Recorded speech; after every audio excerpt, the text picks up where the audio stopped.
નમસ્કાર, news live સાથે હું છું ભૂમિત જાની અને તમે જોઈ રહ્યા છો મંતવ્ય ન્યૂઝ। સમાચારની શરૂઆત કરીશું મહત્વના સમાચારથી। જે રીતે ગત રાત્રિના સૌરાષ્ટ્રના અલગ અલગ પંથકોની અંદર, સુરતના અલગ અલગ પંથકની અંદર ઉલ્કા જેવા પદાર્થ દેખાયા હતા, તે મામલે હાલ આ સમાચાર સામે આવી રહ્યા છે, જેની અંદર સત્તાવાર સૂત્રોના હવાલેથી આ સમાચાર મળી રહ્યા છે કે જ્યાં ફાઇટર જેટની ઉડાનથી જોરદાર ધડાકા સંભળાયા હતા। તો જામનગરની જેમ જ સમાણા ગામે આવેલું છે એરબેઝ, જ્યાં સમયાંતરે આ પ્રકારની કવાયત હાથ ધરવામાં આવતી હોય છે। તો ગત રાત્રે જૂનાગઢ ઉપલેટામાં આ પ્રકારના ઉલ્કા જેવા પદાર્થ જોવા મળ્યા હતા। તો આકાશમાં અચાનક રોશની અને ધડાકા મુદ્દે સ્પષ્ટતા સામે આવી છે। ધડાકા સાથે રોશનીના ચમકારા પણ જોવા મળ્યા હતા, જેને લઈને આ પંથકના લોકોમાં ભારે કુતૂહલ પણ સર્જાયું છે। તો જે રીતે ગત રાત્રિના રોજ સુરતના અનેક પંથકોની અંદર આ પ્રકારે દ્રશ્યો સર્જાયા હતા, જેને લઈને અનેક તર્ક વિતર્કો હાલ ઉઠી રહ્યા છે, અનેક લોકોમાં ચર્ચાનો મુદ્દો બની ગયું છે। તેવામાં સુરત પંથકમાં ઉલ્કા જેવા પદાર્થ દેખાતા હોવાના મામલે આ સત્તાવાર સૂત્રો પાસેથી ખબર મળી છે કે જેની અંદર ફાઇટર જેટની ઉડાનથી આ જોરદાર ધડાકા થયા હતા। જામનગરની જેમ સમાણા ખાતે પણ એરફોર્સનું એરબેઝ આવેલું છે, સમયાંતરે ત્યાં કવાયત હાથ ધરાતી હોય છે, જ્યારે ઉલ્લેખનીય છે કે કદાચ આ પ્રકારની એરબેઝ ખાતેથી જે પ્રેક્ટિસ કરતા હોય તેના લઈને આ ધડાકા થયા હોય। તો આ અંગે ઉપલેટા પંથકના લોકોનું શું મંતવ્ય છે, આવું સાંભળીએ। રાત્રે હું અગાસી ઉપર બેઠો તો 9 વાગે ધડાકો બોલ્યો, એટલે મને એવું થયું કે આ શું આવું બધું થયું હે। મેં જોયું તો આ બધી લાઇટિંગ ને એવું બધું થતું હતું આકાશમાં, કાંઈ કોઈ જાતની કાંઈ ખબર જ ન પડી। અમે તો જોયા રાખ્યા, બીજા વ્યક્તિને બધાને કીધું શું છે એનો, કાંઈ અમને કાંઈ ખબર જ ન પડી। શું હવે હતું એવું કંઈ અમને ખબર જ નથી। લાઇટિંગ ને એવું જ બધું જોયું આકાશમાં કે આવું બધું શું થયું, ધડાકો બહુ જોરદાર થયો, અમે જોયું।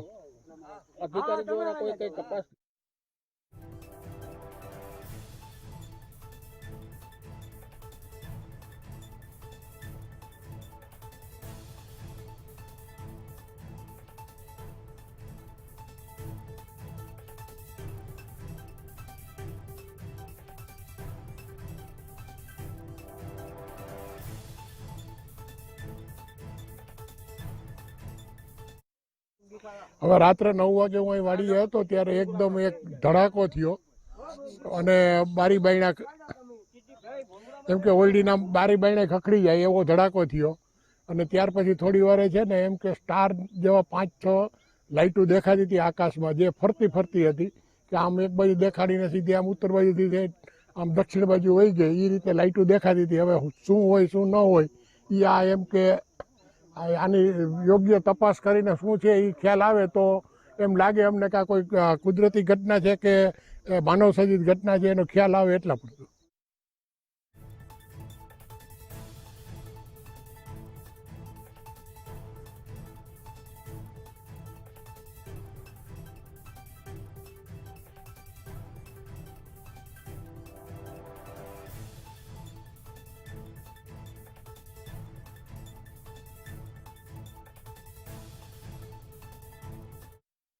એના હવે શું થયું હોય અમને કાંઈ ખબર નથી, પણ એવો ભેદી ધડાકો થયો અને ધમધમતા તારા થવા માંડ્યા, એના હિસાબે અમને તો બીક લાગવા માંડી કે આ વસ્તુ શું હોય છે।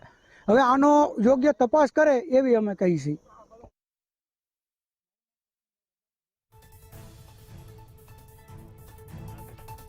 આપતા જણાવ્યું કે અચાનક જ ગત રાત્રિના ભેદી ધડાકો થયો હતો। શેનો ધડાકો હતો તે હજી રહસ્યનું રહસ્ય છે। સત્તાવાર સૂત્રોના હવાલેથી ખબર એ પણ સામે આવ્યા છે કે આ એરબેઝની પ્રેક્ટિસ પણ હોઈ શકે છે। સુરત પંથકમાં ઉલ્કા જેવા પદાર્થ દેખાવાના મામલે આ સમાચાર હાલ પ્રાપ્ત થઈ રહ્યા છે। મંતવ્ય ન્યૂઝે જે ઉપલેટા પંથકના લોકો છે તેમને પૂછવાનો જ્યારે પ્રયત્ન કર્યો ત્યારે તેમને પણ આ જ પ્રકારનો જવાબ આપ્યો કે આ ભેદી ધડાકો અચાનક જ થયો હતો અને ત્યારબાદ સમગ્ર ઘટનાક્રમ શું સર્જાયો તે વિશે તેમને માહિતી આપી હતી। હજી તે લોકો પણ એક અસમંજસમાં છે, રહસ્ય ઘડાયેલ રહ્યું છે કે આ કઈ પ્રકારે આ સમગ્ર ઘટનાક્રમ સર્જાયો છે, આ શું હોઈ શકે છે, શું આ એરબેઝ ખાતેથી એરફોર્સની કોઈ પ્રેક્ટિસ હોઈ શકે છે કે શું, તે તમામ પ્રશ્ન અત્યારે ઉઠી રહ્યા છે। ફોન લાઈન પર સંવાદદાતા નિલેશ મારું જોડાયા છે। નિલેશ, જણાવશો જે રીતે ગત રાત્રિના સંપૂર્ણ ઘટનાક્રમ સર્જાયો છે, શું છે વિગતો અને લોકોમાં કઈ પ્રકારનો માહોલ છે અત્યારે? જી આપને ચોક્કસથી જણાવી દઉં કે ગઈકાલે રાત્રિના 9 થી 9:30 ની વચ્ચે ઉપલેટા અને ભાયાવદર પંથકમાં છે તે અચાનક ભેદી ધડાકો જોવા મળ્યો હતો અને ભેદી ધડાકા બાદ છે તે 6 થી 7 લાઇટો છે તે અચાનક જોવા મળી હતી અને લોકોમાં ગભરાટના માર્યા લોકો છે તે ભયના ઓથાર હેઠળ બહાર નીકળી ગયા હતા અને તરહની વાતો કરવા લાગ્યા હતા. કોઈ કહી રહ્યું હતું કે એરક્રાફ્ટ બ્લાસ્ટ છે, કોઈ કહી રહ્યું હતું કે આ કોઈ ખગોળીય ઘટના બની છે. આવી અનેક વસ્તુઓ છે તે ઉપલેટા પંથકમાં ગઈકાલે રાત્રે જણાઈ હતી ને અત્યારે પણ હાલમાં પણ એ જ બધા લોકો બોલી રહ્યા છે કે ગઈકાલે શું થયું હતું તે હજી સુધી કોઈ પણ જાતની તંત્ર પાસે પણ માહિતી ન હોવાનું પ્રાથમિક અહેવાલમાં જાણવા મળ્યું છે. જી નિલેશ, તો સમગ્ર વિગત આપવા બદલ આપનો આભાર. તો જે રીતે ગત રાત્રિના સુરતના અલગ અલગ પંથકની અંદર આ ઘટનાક્રમ સર્જાયો છે તેને લઈને લોકોમાં પણ હજી ચર્ચાનો દોર બની ચૂક્યો છે. સાથે જ અનેક પ્રકારના તર્ક વિતર્ક પણ ચર્ચવામાં આવી રહ્યા છે કે આ કઈ પ્રકારની ઘટના છે કે અચાનક જ ભેદી ધડાકા સાથે ગત રાત્રિના ઘટી હતી. ત્યારબાદ લોકોની નિંદર પણ હરામ થઈ ચૂકી છે. સાથે જ લોકો થોડીવાર ડરના માહોલમાં પણ આવી ગયા હતા અને ત્યારબાદ સ્થિતિ સામાન્ય થઈ હતી.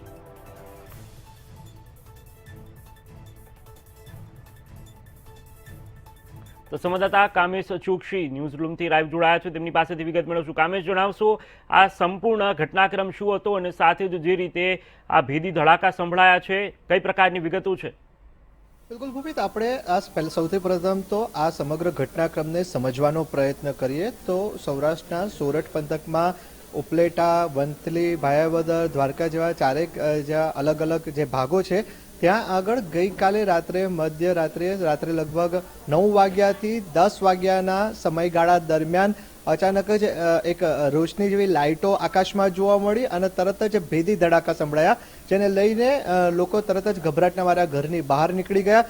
સૌપ્રથમ તો લોકો સમજી જ ના શક્યા કે શું થઈ રહ્યું છે, પરંતુ ત્યારબાદ ધીરે ધીરે જે સ્થિતિનો તાગ સામે આવ્યો ને તે પ્રમાણે ખબર પડી કે આવું કંઈક લાઇટ જેવી કંઈક ચમકતી વસ્તુ આકાશમાં જોવા મળી છે અને જેના લીધે આ ભેદી ધડાકો થયો હોય તેવું એક પ્રાથમિક તારણ સામે આવ્યું, જેને લઈને એક બાજુ લોકોમાં ભયનો માહોલ હતો તો બીજી બાજુ કુતૂહલ પણ હતું કે આ શું હોઈ શકે.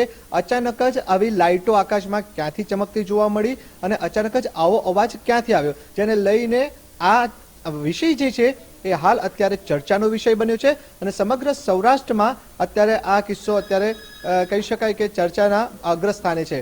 મહત્વની વાત અત્યારે એ સામે આવી રહી છે કે સૂત્રોના હવાલેથી મહત્વપૂર્ણ ખબર અત્યારે એ સામે આવી રહી છે કે આ જે રોશનીવાળી જે લાઇટો સામે આવી હતી, આ જે ભેદી ધડાકા થયા હતા તેની પાછળનું સત્ય શું હોઈ શકે.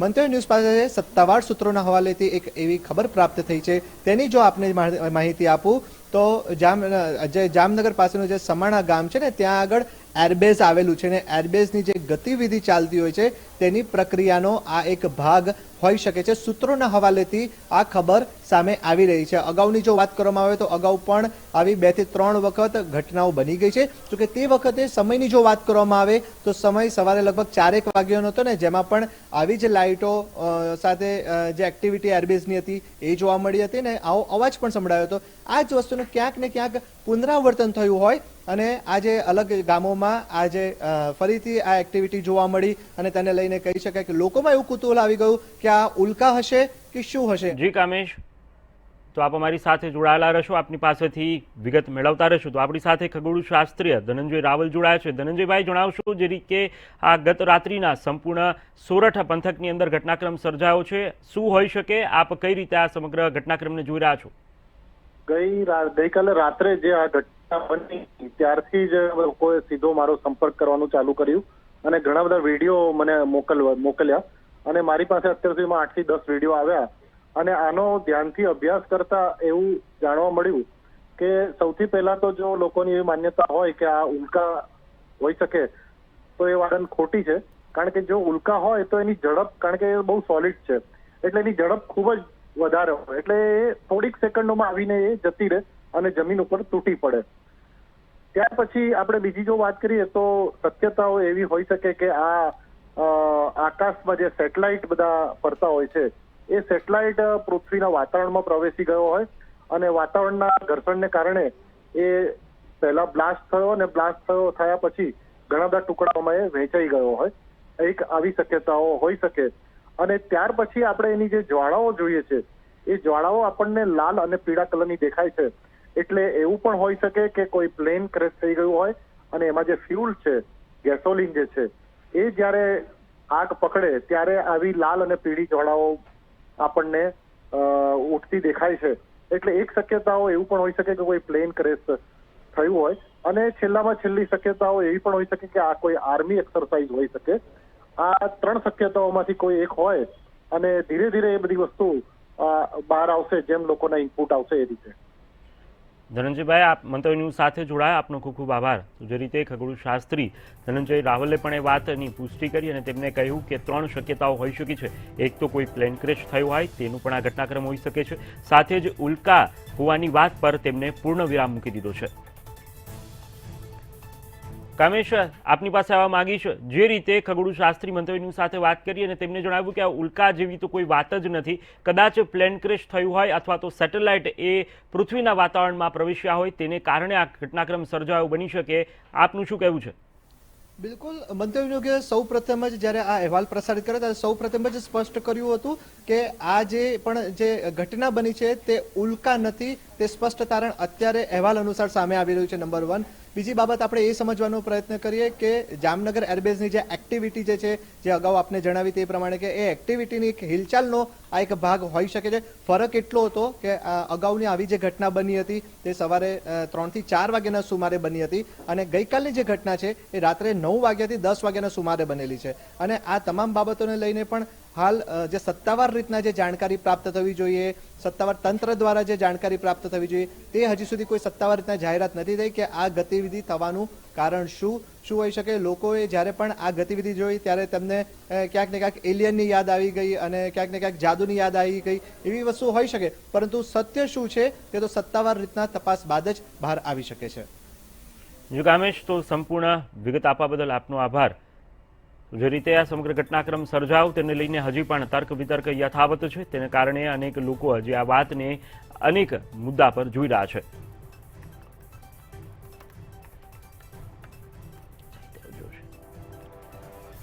આપણી સાથે રાજકોટથી ભારતીય આર્મીના પૂર્વ કપ્તાન જયદેવ જોશી જોડાયા છે. તેમની પાસેથી વિગત મેળવ્યો. જયદેવભાઈ, મંતવ્ય ન્યૂઝ પર આપનું સ્વાગત છે. જયદેવભાઈ, સૌપ્રથમ આપને એ પૂછવા માંગીશ કે હાલ એ ચર્ચાનો દોર શરૂ થયો છે કે આ એરબેઝથી કોઈ પ્રકારની પ્રેક્ટિસ હોઈ શકે છે, એરક્રાફ્ટની કોઈ પ્રેક્ટિસ હોઈ શકે છે, વાયુસેનાના કોઈ વિમાનની પ્રેક્ટિસ હોઈ શકે છે. આપ આ સમગ્ર ઘટનાક્રમને કઈ રીતે જોઈ રહ્યા છો અને આ વાતમાં તથ્ય કેટલું? જ્યાં સુધી આપણને આ વાતનું તથ્ય ખબર નથી પડતી અથવા એરફોર્સ અથવા મિનિસ્ટ્રી ઓફ ડિફેન્સ કોઈ આધિકારિક રીતે કોઈ સ્ટેટમેન્ટ ના આપે ત્યાં સુધી એ માનવું કે આ કોઈ એરફોર્સ યા એરપ્લેન યા એરફોર્સના કોઈ પણ યુએવી અથવા ડ્રોનની મૂવમેન્ટ છે એ માનવું થોડું અઘરું છે. એ માનવું અઘરું હોવાના અમુક કારણો કે જે રચનામાં આ લાઇટો દેખાય છે, જે સંખ્યામાં અને જે પ્રકારના આકારમાં આ લાઇટો છે, આટલા નજીક એરફોર્સના વિમાનોનું ઉડવું થોડું અઘરું માનવામાં આવે છે.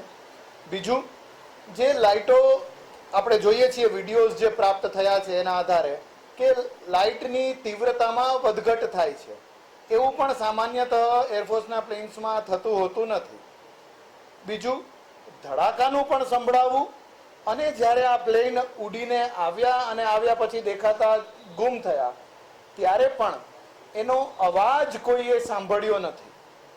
જે લોકો એરફોર્સ સ્ટેશનની આસપાસ રહેતા હોય કે પછી એરફોર્સના મૂવમેન્ટ જ્યાં થતી હોય એ લોકો સુવિદિત છે કે જ્યારે ક્યારે પણ કોઈ પ્લેન ઉડે, એની સોર્ટી થાય ત્યારે ખૂબ મોટો અવાજ આવતો હોય છે. એવો અવાજ પણ સંભળાણો નથી. અને જે આકારમાં લાઇટો છે, લાઇટોનું ચાલુ બંધ થવું, વધઘટ થવું ને આટલું નીચું હોવું, એ અમુક કારણો છે કે એ માનવું કે એરફોર્સનું પ્લેન હોય તે અઘરું લાગે છે. પ્લેનની સાથોસાથ કદાચ કોઈ UAV unmanned aerial vehicle, pilot વિનાનું કોઈ પ્લેન એરિયલ વેહિકલ હોય અથવા કોઈ મોટું ડ્રોન હોય તો તે પણ માનવું થોડું અઘરું છે જ્યાં સુધી આ વાતની પુષ્ટિ ન થાય. રાષ્ટ્રીય સુરક્ષાને ધ્યાનમાં રાખતા કદાચ એવું બને કે એરફોર્સ અને જે કોઈ પણ સંલગ્ન ડિપાર્ટમેન્ટ છે આ વાતને ગુપ્ત રાખતું હોય તો પણ આપણે એમની પુષ્ટિની રાહ જોવી પડે કે હા, આ એક ગુપ્ત બાબત હતી જેની કોઈ અમે વધારે માહિતી નહીં આપી શકીએ. પણ આવી ગુપ્ત કોઈ હિલચાલ કે એરફોર્સની મોક ડ્રીલ અથવા કોઈ પરીક્ષણ જાહેર જનતાની સામે થાય એ પણ જરા માનવું અઘરું છે. સાવ નિર્જન એવી ફિલ્ડ ફાયરિંગ રેન્જ કે જ્યાં એરફોર્સના પ્લેન્સ એમની પ્રેક્ટિસ કરતા હોય તેવા ઘણા વિસ્તારો છે તે ત્યાં પણ થઈ શકે. એટલે આ 4-5 કારણોથી આ એરફોર્સની મૂવમેન્ટ હોય તેની પુષ્ટિ વગર માનવું થોડું અઘરું લાગે છે. એ પણ પૂછવા માંગીશ, કારણ કે જે આ ઘટનાક્રમ સર્જાયો છે ત્યારબાદ જે પંથકના સોરઠ પંથકના ખાસ કરીને લોકો છે તેમના અનેક તર્ક વિતર્કો છે અને મનમાં અનેક કહેવાય ને કે પ્રશ્નો છે. તો તેના પર કઈ પ્રકારે આ સંપૂર્ણ મામલે પ્રકાશ પાડી શકાય અને આ મામલે સ્પષ્ટતા સરકાર તરફથી, તંત્ર તરફથી કઈ પ્રકારે થવી જોઈએ? આ બાબતની સ્પષ્ટતા જો આ એરફોર્સ કે એરફોર્સથી સંલગ્ન કોઈ ડિપાર્ટમેન્ટની કે એરફોર્સ સ્ક્વોડ્રનની હોય તો તેની સ્પષ્ટતા એરફોર્સ અથવા રક્ષા મંત્રાલય જ કરી શકે. તે પણ જો રાષ્ટ્રીય સુરક્ષા, ફરીથી કહું કે રાષ્ટ્રીય સુરક્ષાનો મામલા તરીકે હોય તો કદાચ આનાથી વધુ આપણને જાણવા નહીં મળે, કારણ કે લડાઈમાં એક વાત દરેક આર્મ્ડ ફોર્સિસ રાખતા હોય છે, તેને કહેવાય છે એલિમેન્ટ ઓફ સરપ્રાઇઝ, કે દુશ્મનને પોતાની ગતિવિધિ અને તૈયારીઓ અને પ્રેક્ટિસથી આશ્ચર્યચકિત કરીને છકાવી દેવો એ લડાઈનો એક મહત્વનો પ્રિન્સિપલ છે. એ જોતા રાષ્ટ્રીય સુરક્ષાની હિતમાં કદાચ જો હોય તો પણ પુષ્ટિ ન થાય ત્યાં સુધી આના વિશે કાંઈ વધારે કહેવું એ થોડું અઘરું છે. એટલે આપણે કોઈ પુષ્ટિની રાહ જોવી રહી અથવા કોઈ ખગોળીય કે અવકાશી કે આકાશી હિલચાલ હોય તો તેમના દ્વારા પુષ્ટિની રાહ જોવાની રહે. જયદેવભાઈ, આ પ્રશ્ન એ પણ ઉઠે છે, ખગોળીય શાસ્ત્રી અમારી સાથે જોડાયા હતા, તેમને એ પ્રકારે કહ્યું કે કદાચ કોઈ વાયુસેનાનું કે અન્ય કોઈ સેટેલાઇટ વ્હીકલ કે વિમાન ક્રેશ થયું હોય, તેના અંશો પણ આ પ્રકારે જો વિખરાયા હોય તો તે ઘટનાક્રમ પણ કદાચ એક આશાવાદ છે. આપ આ વાતને કઈ રીતે જુઓ છો? શું આવું હોઈ શકે? જે વિડીયો જોઈએ છીએ એ વિડીયોમાં અમુક સમય માટે એકદમ સ્થિર છે લાઇટો, એક ચોક્કસ આકારમાં છે, એક સીધી લીટીમાં પણ છે, ક્યાંક કોઈ એક આમ વર્તુળાકાર સર્કલ કે અલગ અલગ એક જ ગામમાં પણ અલગ અલગ જગ્યાઓએ લાઇટો દેખાણી હોય તેવું પણ જોવામાં આવ્યું છે વિડીયોના આધારે. તો આ કોઈ જેમાં ખગોળશાસ્ત્રી આપ કહો છો કહ્યું એવું માનવાને કે એના વિખરાયેલા તૂટેલા ભાગ હોય અને તિખારા ઝરતા હોય તો તે પણ માનવું અઘરું છે. જો એ હોય તો એ નીચે તરફ ધસીને આવતા આપણને દેખાય, એ જ્યારે નીચે આવે ત્યારે તેમના પ્રકાશ ઓછો થતો હોય તેવું દેખાય. એક ટ્રેલિંગ બ્લેઝ એને કહેવાય, પાછળ એના આગ અને એના ધુવાણાથી એક પૂંછડી જેવું, એક ટેલ કહેવાય એને, એ ઊભું કરતું જતું હોય એવું કંઈ દેખાતું નથી. એટલે આ વાત કે આ કોઈ તૂટેલા અવશેષો છે એ થોડી મને માનવી અઘરી લાગે છે. જયદેવભાઈ, આ પ્રશ્ન એ પણ એક વધુમાં ઉઠે છે કે જે રીતે અત્યાર સુધી આપણે કહ્યું કે સ્પષ્ટતા ન થાય ત્યાં સુધી કુતૂહલ લોકોમાં સર્જાયેલું જ રહેશે, પરંતુ જો કોઈ રક્ષાના ક્ષેત્રમાં અથવા રક્ષાને રિલેટેડ આ જો કોઈ ઘટનાક્રમ હોય તો તેને લોકોએ કઈ પ્રકારે મેસેજ આપી શકો? ખૂબ સારો પ્રશ્ન આપે પૂછ્યો છે કે રાષ્ટ્રીય સુરક્ષા માટે જો લેવાયેલું આ કોઈ પગલું હોય તો લોકો માટે શું મેસેજ. તો જ્યાં સુધી આપણા હવાઈ સીમા, જમીની સીમા કે જળ સીમા પર આપણા સુરક્ષા ફોર્સિસ છે ત્યાં સુધી લોકોએ સંપૂર્ણ રીતે આશ્વસ્ત રહેવાની જરૂર છે. અને જો આ કોઈ એરફોર્સની કે પછી કોઈ સેટેલાઇટની, ભારતીય સેટેલાઇટની મૂવમેન્ટ હશે તો ચોક્કસપણે એનાથી આમ જનતાને, નાગરિકોને કોઈ નુકસાન નહીં થાય એની તકેદારી ચોક્કસપણે લેવાની હશે. હવે શું મૂવમેન્ટ હતી ને કયા હેતુથી હતી? જી જયદેવભાઈ, આપ જોડાયેલા રહેશો. આપણી સાથે વૈજ્ઞાનિક ડોક્ટર અનિલ પટેલ જોડાયા છે, તેમની સાથે વાત કરીશું. ડોક્ટર અનિલ પટેલ, મંતવ્ય ન્યૂઝ પર આપનું સ્વાગત છે. ડોક્ટર, આપની પાસેથી એ જાણવા માંગશું, જે રીતે સમગ્ર ઘટનાક્રમ સર્જાયો છે, વૈજ્ઞાનિક રીતે આપ આ વાતને કઈ રીતે જોઈ રહ્યા છો અને આ શું હોઈ શકે છે? સૌથી પહેલા તો કાલે જે ઘટના સૌરાષ્ટ્રના જુદા જુદા વિસ્તારોમાં જોવા મળી છે અને એમાં લોકોએ જે 5 કે 7 કે 8 એક જ લાઈનની અંદર જુદા જુદા ઓબ્જેક્ટ જોયા છે. તો સૌથી પહેલા તો જ્યાં સુધી આપણે આઈડેન્ટિફાઈ ના કરીએ અને જ્યાં સુધી વૈજ્ઞાનિક આધારને પુરાવા સાથે એ નક્કી ના થાય કે વસ્તુ શું છે ત્યાં સુધી આપણા માટે એક રહસ્ય રહેશે. પણ આ પ્રકારની ઘટનાઓ થતી હોય છે. આપના માધ્યમથી હું દર્શકોને જણાવીશ કે સ્પેસએક્સ નામની એક કંપની જે છે અને એ સ્પેસએક્સ કંપની છે એ દેશની અંદર આ પ્રકારના સેટેલાઇટ, ઘણા બધા સેટેલાઇટ છોડ્યા છે આગામી સમયની અંદર આપણે ત્યારે ઇન્ટરનેટ જે રીતે કેબલના માધ્યમથી આવે છે તો ડાયરેક્ટ સેટેલાઇટના માધ્યમથી આવશે. તો આવા 3000 કે 4000 જેટલા સેટેલાઇટ આ કંપની દ્વારા બહુ જ નીચલા સ્તરે છોડવામાં આવે છે. અને આ જે મોટી સંખ્યાની અંદર ત્યારે આવા સેટેલાઇટ હોય છે ત્યારે પૃથ્વી પરથી ઘણીવાર સેટેલાઇટ દેખાતા હોય છે. ઘણીવાર તમે જોયું હોય તો અવકાશની અંદર સ્પેસ સ્ટેશન પણ વારંવાર દેખાતું હોય, ચમકતા તારાની જેમ દેખાતું હોય છે. નેધરલેન્ડની અંદર આ ઘટના બની હતી અને એમાં તમને એક આખી ટ્રેન જેવો નેધરલેન્ડમાં એક આખી ટ્રેન દેખાતી હતી. તો એવી જ ઘટના આ હોઈ શકે એવું ખાસ કરીને વિજ્ઞાનની સાથે જોડાયેલા લોકો માને છે. તો આ પ્રકારની ઘટનાઓ આપણને જોવા મળતી હોય છે. બીજું કે આ કોઈ ઉલ્કા નથી. ઉલ્કા હોય તો એ ઝડપથી ખરી જાય, પરંતુ આ એક સ્ટેટિક મૂવ થતી વસ્તુ, જેમ એરોપ્લેન જતું હોય ધીમે ધીમે અને એ રીતે દેખાતી હોય છે. એનો મતલબ એ કે આ પ્રકારના સેટેલાઇટ લાઇનમાં જોવા મળ્યા હોય, જે ઘટના નેધરલેન્ડમાં જોવા મળી હતી એવી ઘટના જોવા મળી હોય. ઓવર. હેલો. જી ડોક્ટર અનિલ પટેલ, આપ અમારી સાથે જોડા, આપનો ખૂબ ખૂબ આભાર. જયદેવભાઈ, આપની પાસે ફરીથી આવવા માંગીશ.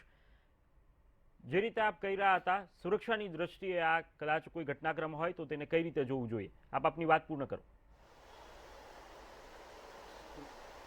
હા, જે આપણે વચ્ચે વાત અટકી ત્યારથી કહું તો, જો સુરક્ષાની દ્રષ્ટિએ આ કવાયત કરવામાં આવી હોય તો બધા નાગરિકોએ સંપૂર્ણ રીતે એ બાબત પર આશ્વસ્ત રહેવું જોઈએ કે કોઈ નાગરિકોને તેમના જાન માલને કે આપણા વિસ્તારને પણ કોઈ નુકસાન નહીં થાય તેની તકેદારી એરફોર્સ અથવા સુરક્ષાની કોઈ પણ એજન્સી કે જેણે જો આ કામ કર્યું હોય તો તેની ચોક્કસ તકેદારી રાખવામાં આવી હોય.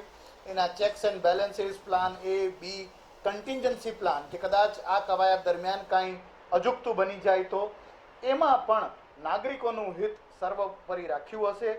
અને ઇતિહાસમાં પણ આપણે જોયું છે કે ક્યારેક કોઈ પ્લેન ક્રેશ થાય ત્યારે એ ક્રેશ થવાનું હોય એ પહેલાં તેના પાયલટ એને કોઈ ગીચ વસ્તીવાળા વિસ્તારમાં ક્રેશ લેન્ડ કરાવવાની બદલે પોતાનો જીવ ગુમાવીને પણ નિર્જન ક્ષેત્રમાં લઈ જઈને ક્રેશ કરાવતા હોય છે.